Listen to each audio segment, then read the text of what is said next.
Honorable Cabinet Secretary, Madam Phyllis Candy, ladies and gentlemen, let me just cut straight to the point.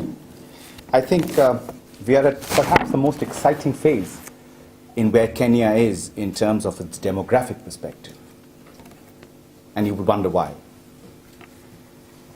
The most important reason is that Kenya's median age is 19 compared to Sweden's median age, which is 47. Kenya has the largest youth bulge ever, which is the same story as that of Africa.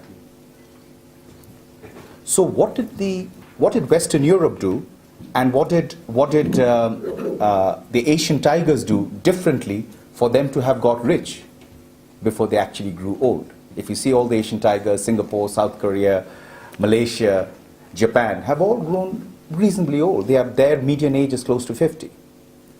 And that's because they invested in their young people and they invested in employment.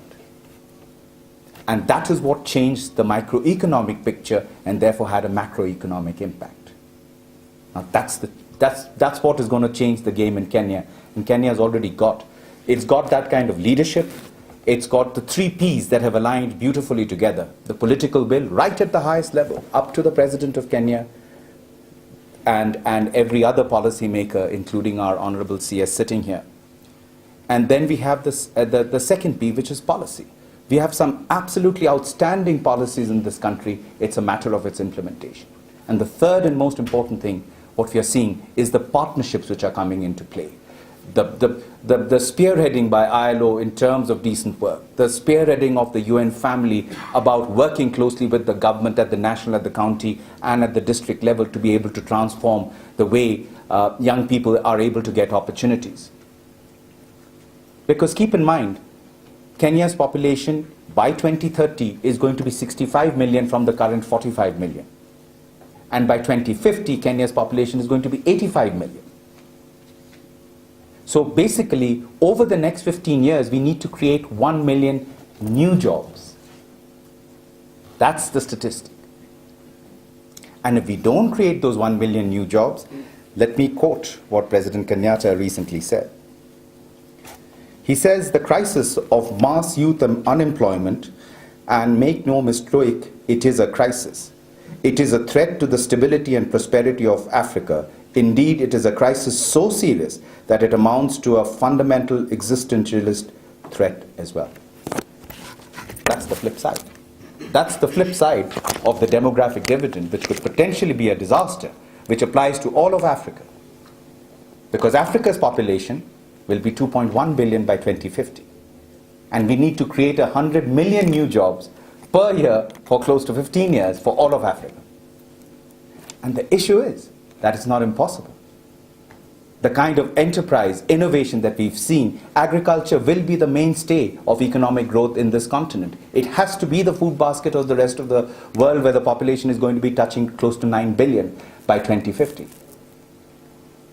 And we just have to look at modus operandi that really has that transformative effect. Second is rebuilding infrastructure. Make sure young people find decent jobs, as SDG 8 says.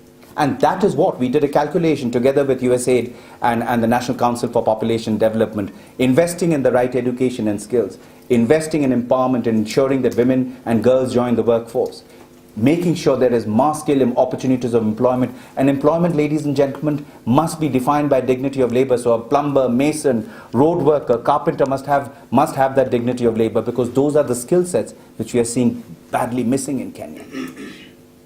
And the fourth is equity. Equity is crucial, because with inequity comes the rise of radicalization and violent extremism and all those issues. So we have to confront these 4 E's head on.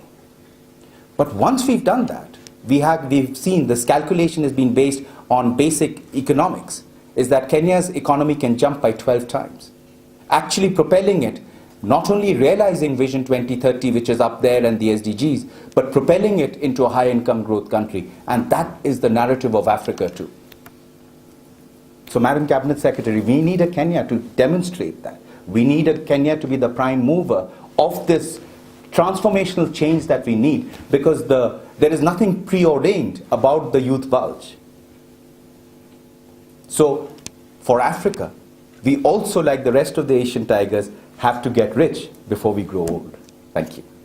So may I now take the opportunity to invite the Cabinet Secretary, Madam Phyllis Candy, to the floor.